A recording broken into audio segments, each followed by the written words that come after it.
Well, hello. Well, hello. Well, hello. It's me, Jake. Happy Hump Day, or as I'm thinking about it, Makeup Tuesday. It's Makeup Tuesday. So here I am. Where are you? I'm waiting to see. I'm trying to see if I can. See if I can bring us up inside the Facebook app for a change to see how that goes. And it's working. Unusual. Amy and my sister are watching. Keys, hello.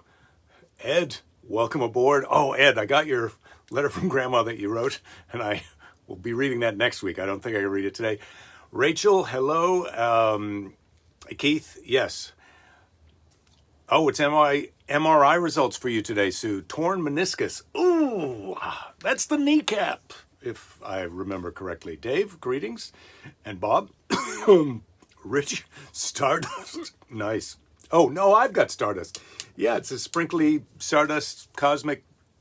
Glad you finally made it back, Christopher. I am too. Gary, greetings to you. Sue, I'm very sorry to hear about your torn meniscus. I need to get in touch with you about some matters that I've been texting with you on. The basketball game yesterday, sadly, they wouldn't let us in the gym.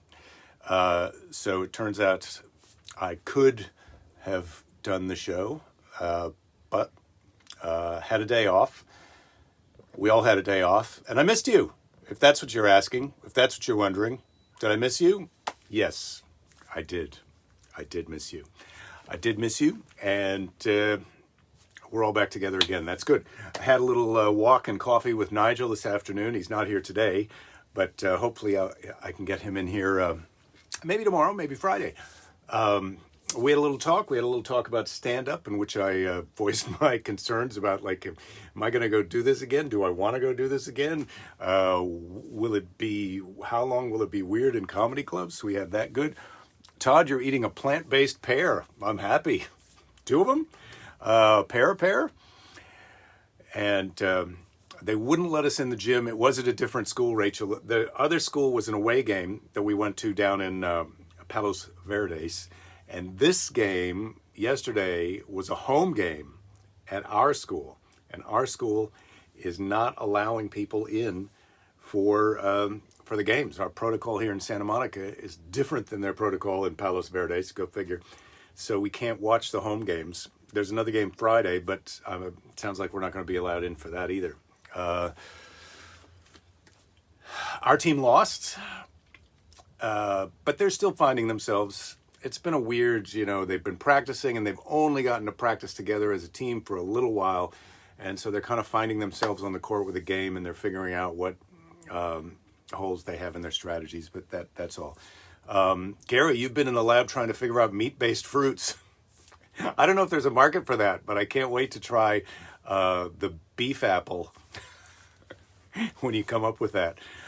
So yeah, the Santa Monica High School, our girls did not win the game. But the good news is Fanula is on the JV team, there's a freshman sophomore team, a JV team, and a varsity team. So she's on the JV team, solid in there. I'm going to take her just after this show, so I have to end kind of on time today to get her second vaccination and then to basketball practice.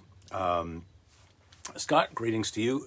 Dave, what'd you say? You spent 7 hours battling wind on the sup while drinking seltzers yesterday. Haven't been right since. Well, that'll do it. That'll do it. Pick, greetings, and Uma. So today's Bible story, which we didn't have yesterday, and I hadn't heard this story. Ballam's donkey. Have you heard the Ballam's donkey story from the Bible? When last we left the Israelites, they were still in the desert, the Sinai. So Fanula Ed is a sophomore. She's a sophomore. She'll be a junior next year. So then hopefully she will be on the varsity team. When last we left the Israelites, they were in the Sinai. Balak, king of the Moabites, who knows who they are, Moab. It's not the same as the one in Utah. That's a nice spot. Oh, gosh, the flashlight's a little janky. Having some troubles zeroing in on my... Oh, now it's working. All right. Balak, king of the Moabites, looked with fear on the tribes of Israel who were surrounding his land. Uh-oh, Moabites. Uh-oh, Balak. He sent messengers to the fortune teller Ballam, asking him to curse the people so that he might defeat them in battle. So Balak is already right off the bat.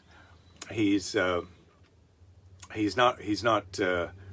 doesn't believe in his own armed forces. These Israelites show up and he goes, "Oh, I'm going to have to get a curse put on them." But God spoke to Ballam, the prophet, the fortune teller, not a prophet. I'm not sure what the distinction is between those two, fortune teller or prophet, but prophets I think are for sure fortune tellers. Anyway, he's a fortune teller, but he is able to put curses on people. But God spoke to Ballam, the fortune teller, first. "You must not curse the people of Israel," he said, "for they are my chosen people." Now, why God needs to ask Ballam not to be cursed, not to curse? Because what good is some curse from a fortune teller in Moab going to do against God? Well, don't ask. Those are the tough questions. When Balak's messengers arrived, Ballam told them he would not do as they wish. "If Balak were to give me his own house, every room heaped with gold and silver, still I could not go against the word of God," said Ballam. So, but let's keep in mind though, God is worried about getting cursed by Ballam. So this is already a little bit of like, how do we logic this out? But that night, God spoke again to Ballam. He says, "Go with these men and do just as I tell you." The next day, Ballam saddled his donkey and set off with Balak's messengers. Suddenly, the angel of the Lord appeared, blocking the way, drawn sword in his hand. The donkey saw the angel and shied away, turning off the road and into a field. But Ballam saw nothing, and he beat his donkey angrily. Next, the angel barred a path that led through a vineyard between high walls. Again, the donkey saw him and squeezed up against the wall, crushing Balaam's foot. And again, the donkey was beaten. The angel appeared a third time, standing in the middle of a narrow path where there was no room to turn either left or right. When the donkey saw the angel, she lay down on the ground. Ballam was angrier than ever and beat her twice as hard. Then God said, Then God gave the animal, the donkey, the power of speech. "Why do you hit me?" asked the donkey. Ballam immediately answers the donkey, not freaking out, like, "Oh my God, I never would have hit you if I knew you could talk. Because you disobeyed me." Things were different back in Bible times. Donkey asked you a question, you answer. That's just good manners. "Because you disobeyed me," her master furiously replied, still mad at the donkey even though it can talk. I think if my donkey started talking, I'd regret having beaten it, because we could be making a lot of money together, me and this donkey. If I had a sword, I would kill you. Kill a talking donkey? Ballam, what kind of a fortune teller are you? You could make a fortune with a talking donkey. Don't kill the donkey. Then the Lord opened Balaam's eyes, and he saw the angel. Appalled and astonished, he fell flat on his face and began begging for forgiveness. I would have said, like, "God, why you let the donkey see the angel? If I saw the angel, I would get the donkey to..." Oh my God. God is making a lot of what seems like mistakes here. I hate to get hard on God here at the Bible, but I know it's his book, it's his story, it's his show. Balak greeted Ballam and took him into the mountains. So now Ballam is there. Balak is the leader. Ballam then went still higher up the mountain, where God spoke to him, telling him to bless the Israelites. Bless them. Balak now wants him to curse them, but Ballam is going to bless them. Ballam looked across the wide wilderness and saw the tribes of Israel in their tents, and he blessed them. This made Balak very angry. "I called you here to curse my enemies. Instead, you blessed them. I promised you great riches if you would obey me, but now you must go away empty-handed." So Ballam returned home to his home in Pethor. by the river Euphrates with his talking donkey, I might add. And I can't believe he didn't explain to Balak, like, look, I've got a talking donkey now, Balak, thanks to God, who asked me to bless the Israelites. Not that they need it, because they've got God on their side, which he could have told you himself.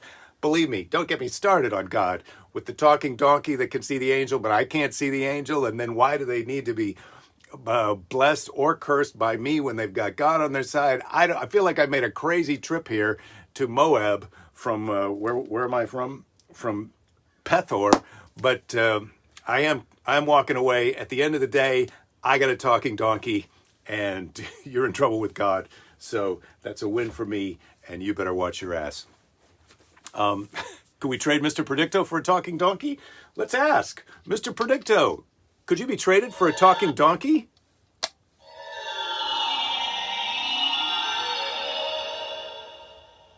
You can rely on that. Oh, well, that's great. Listen, when I get the opportunity, first opportunity I get, first talking donkey I see, I'm trading this thing for it. So that's a done deal. And that's a promise to you in the eyes of God. All I need now is somebody with a talking donkey who's looking to trade. Jen, you're here. You're here. I'm glad.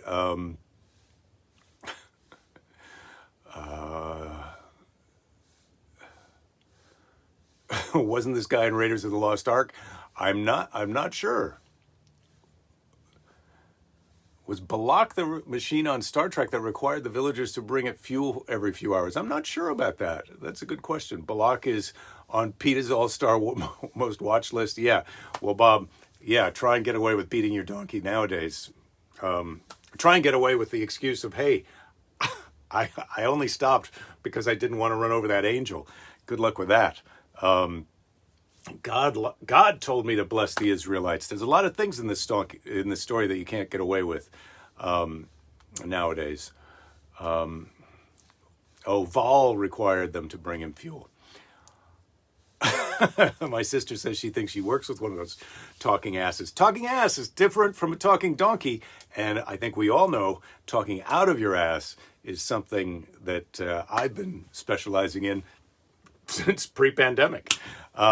Is Nigel the Canadian fugitive you're harboring? No, these are not the Canadians you're looking for. Did I do that right, Todd? I think so. Remember, always get some beans in any random roadside trade. Yeah, well, if I can get a talking donkey, it's going to be hard for me not to give the whole farm away. But beating the donkey sounds like slang for something, Rich. Could be flogging the donkey. Televangelists are the modern talking asses. Well, they've been around for a while now. I've been thinking about getting into televangelism. I realized the other day when you were asking about Carl LeBove that he had passed away. And so rest in peace, Carl. And I just made me think of that televangelist because he was one of the outlaws of comedy, original outlaws of comedy, with Sam, who had been an evangelist, not a televangelist. Your whole sick family got tested today, Jen. Negative for COVID. Well, congratulations, but the search continues. What do they have? They got a bad case of loving you. I hope. All right. It's time for the letter from Grandma. This is from March 28th, 1983. So I'm 22, not yet 23, in March of 83. There's a companion letter from Charlotte. I've read them both, and they're slightly different, but I don't think we'll read the Charlotte letter. We had a major snowstorm Friday evening and Saturday. Ames, 12.5 inches. And today, Monday, they did not have school, it's rare for them to cancel school in Iowa because of snow, because they've got plows and they've been digging out of that stuff since forever. But they didn't have school. Spring break was last week. Oh, they had a school closing blizzard the week after spring break. Oh, and so many roads were blocked. The north part of the state had 17 inches of snow. And those are American inches, not like those millimeters they got over there in Canada. No church Sunday, and people were trying to open roads. Next, we were fortunate not to have lights stay off. Electricity went off at 5 a.m. Sunday, morning, but came back on after 7 a.m. And how you would know that is a mystery to me, because if you're awake at between 5 and 7 a.m. on a Sunday morning, you're making some unique life choices that are foreign to me. I'm wondering how the road from Minneapolis to La Crosse, which is where I lived, was Sunday night. And I hope it was warm in Las Vegas, because I must have flown into Minneapolis from San Francisco. My parents picked me up, took me back to La Crosse, I'm guessing, just to fill in some of the details here. The kitty, this is a little bit sad, Peta Alert. The kitty never came back. Its foot was hurt at Christmas time. It took a month before it could walk on it. Then some cat tore the fur on its neck. And the 9th of February, it acted sick. Whether it got into some poison food or what, it was hard on it not to have a warm place to stay. They could have let the cat into the porch, but they didn't. They don't. How is your weather? Seems like California has had such storms. Thursday evening is communion at church, and Friday services are in the Methodist Church at Garwin. Next year, Reverend Myers says it's Lincoln's, that's where they live, church, turn to have Good Friday services. Have you found more work? And are you busy with your comedy sketches? Better think about going to school again. Have a nice day, Easter Sunday. Lots of love, Grandma. P.S. Snow melting today. So there you have it. So my parents were in Las Vegas, and my aunt was asking if I went to Las Vegas. So anyway, that's the letter from Grandma. That's the Bible story for today. We've done all the compulsories, and now you're muting the sad cat story. It makes you too sad to hear about injured animals. I get it, Flavia. That was a sad one to me, too. This cat broke its foot, and it was a month before it could put any weight on it. You would have thought they would have taken the cat to the vet, but these were different times. These were different times. They probably couldn't catch the cat either, because this cat was an outdoor cat, and it was probably the cat wasn't going to let you pick it up. The last time it let someone pick it up, its foot got broken. We used to get a lot more snow in the 80s, Rich. Yeah, I believe it. Snow took out one side of your 60-foot pine last week, Dave, and now it's 80 degrees. Wow. That's amazing.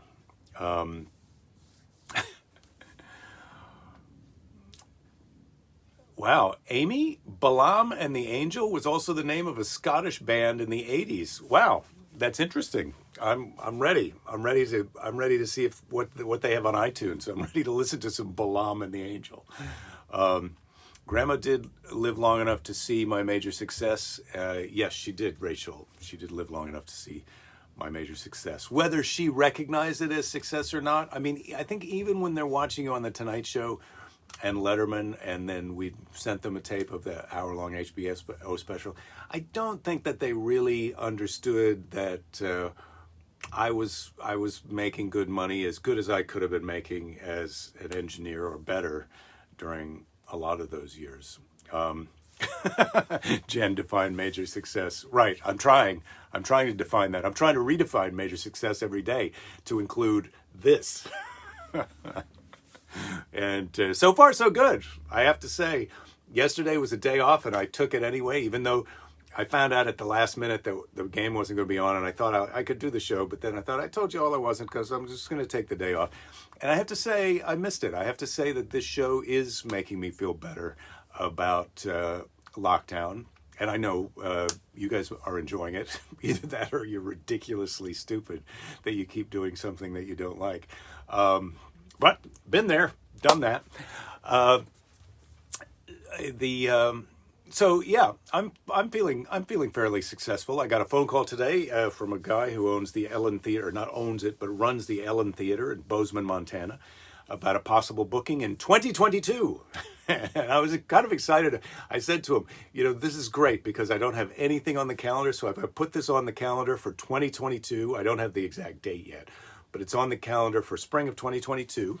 We're also going to visit Yosemite Yellowstone while we're up there, Yellowstone and the Tetons, and do a show at the Ellen Theater in 2022.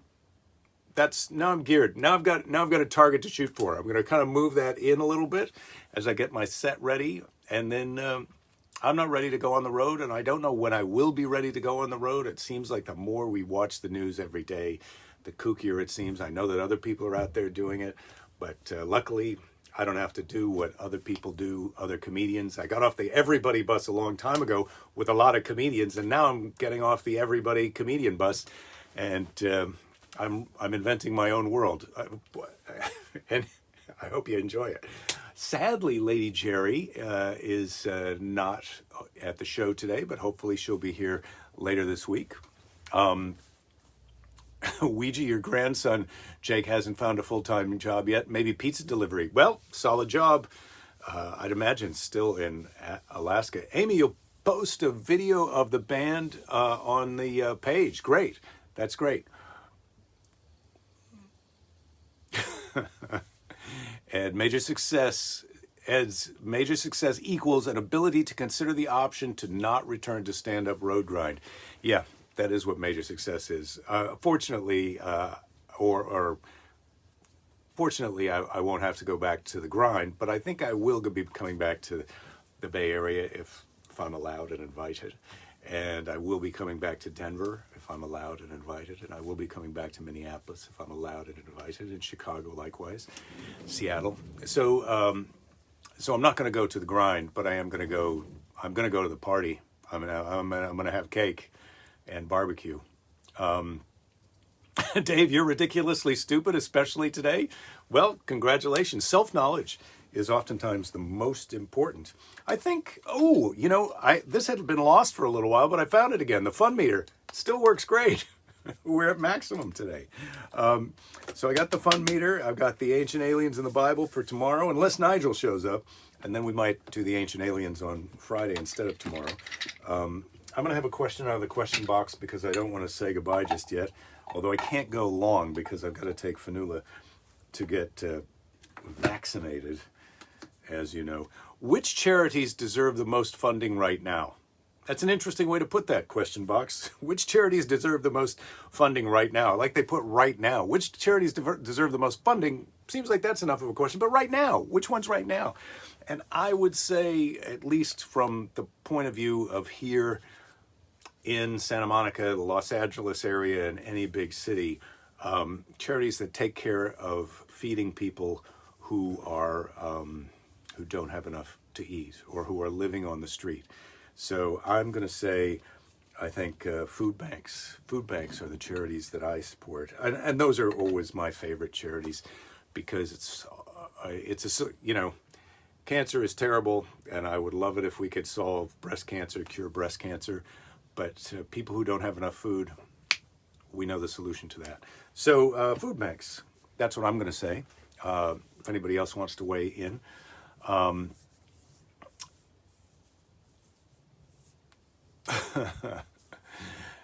Ed, you're saying Cobb's has been booking shows in August and beyond. Yeah, the Punchline doesn't show anything booked. I think, Ed, I talked to oh gosh, I can't say her name right now, from the Punchline. And she said Cobb's is going to be booking in August, but they were looking to start shows maybe in the Punchline in June, mid-June. But we'll see. I'm not sure what the rules are up there. But she's going to start off with just local shows and then expand to outside headliners. But I think the Punchline may be open sooner than that. Pick, you're saying, Jen, you and the whole group were in the dream. Kind of a nightmare, really. Oh, I don't know what dream. Oh, I don't know if I even want to understand that. Molly, yes, Molly, Ed, you're right. It's Molly. God, why couldn't I think of Molly's name? Beautiful, beautiful, sweet Molly.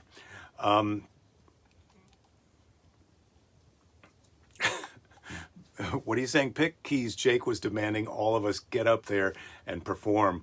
Buy my T-shirt. I'm not sure if that was what I was demanding, but it's time now for Seize the Day. Seize the Day. It is Hump Day. We haven't checked in on our Cavaliers lately, but it is Hump Day. It's good to be back. I missed you guys yesterday. I won't miss another show this week, I don't think, unless there's some kind of issue on Friday, but I don't think that game is going to be a problem. Today's Seize the Day is from, I'm not going to do that one, I'm going to do a different one. Pema Chodron, famous Buddhist meditation teacher. Letting there be room for not knowing is the most important thing of all. When there's a big disappointment, we know if that's we don't know if that's the end of the story. It may just be the beginning of a great adventure. Life is like that. We don't know anything. We call something bad, we call it good, but really, we just don't know. We don't know because everything works out in the end. So if everything hasn't worked out, it's not the end yet. So hang in there. Don't give up. There will be plenty of time to give up later. Trust me on that. Take care of each other and try not to miss me too much. I'll see you all tomorrow. No bullshit.